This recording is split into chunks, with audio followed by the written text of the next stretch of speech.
Let us now discuss the 1 mark questions from Untouchable.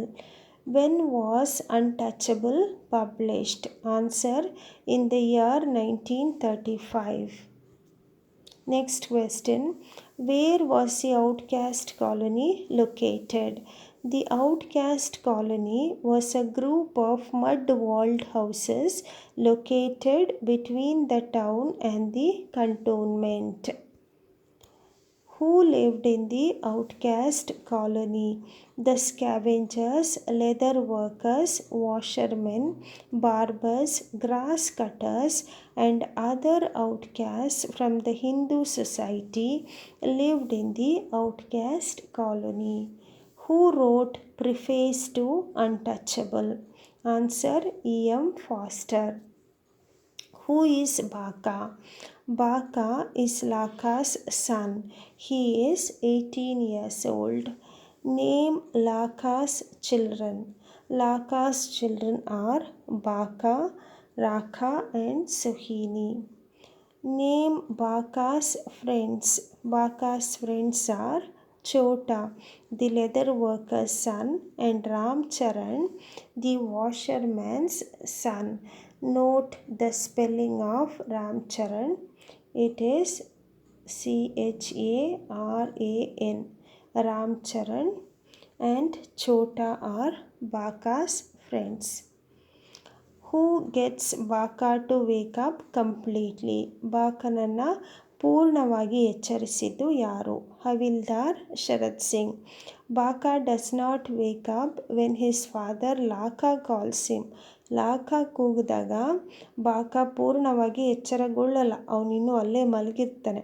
ಆದರೆ when Havildar Sharat Singh calls him, he immediately gets up. Who is Havildar Sharat Singh? Havildar Sharat Singh is a famous hockey player of the 38th Dogras Regiment. He suffered from piles. Havildar Sharat Singh ಒಬ್ಬ ಹಾಕಿ player, ಹಾಕಿ ಆಟಗಾರ. He belonged to the 38th Dogras Regiment. Who are Tommies?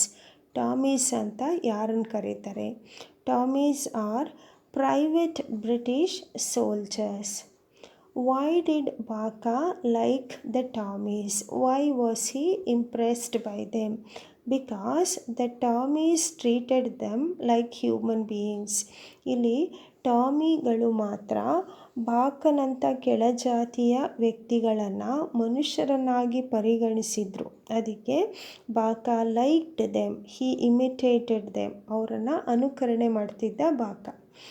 Name the cigarettes used by Bakha and his friends. Bakha and his friends used red lamp cigarettes. ಅವರು ಬಳಸ್ತಾ ಇದ್ದಿದ್ದ ಸಿಗರೇಟಿನ brand ಅದು red lamp cigarettes. Give the name used by Chota and Ramcharan to make fun of Baka.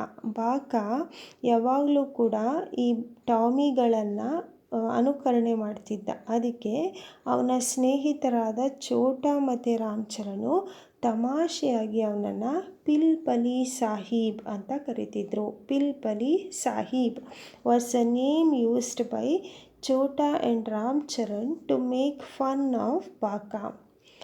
What did the rag seller's shop contain? The rag seller's shop contained solar topis, peak caps, knives, forks, and buttons. Why did Baka go to that shop?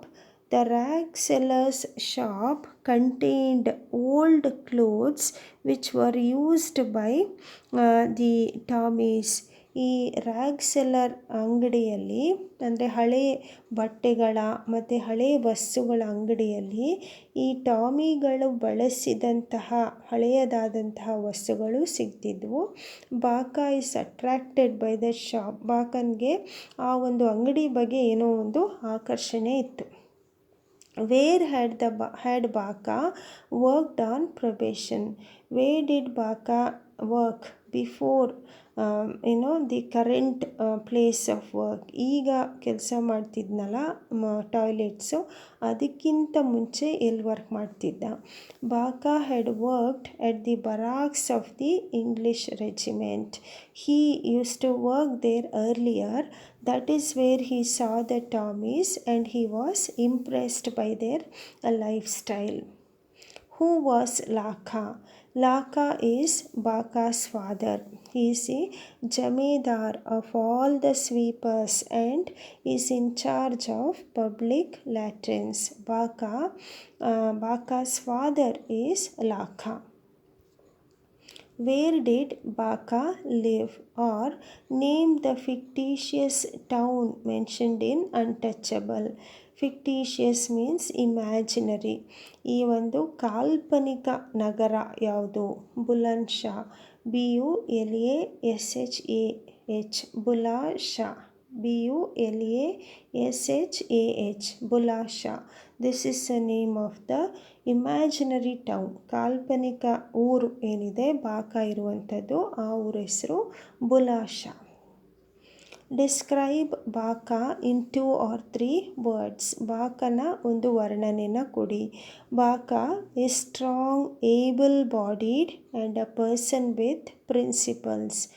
Baka ದೃಢಕಾಯನಾದ ಒಬ್ಬ ಯುವಕ ಆಗಿದ್ದ.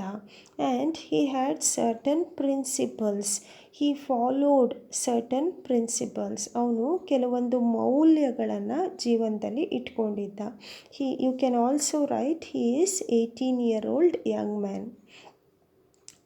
So with this we stop the video here. Thank you.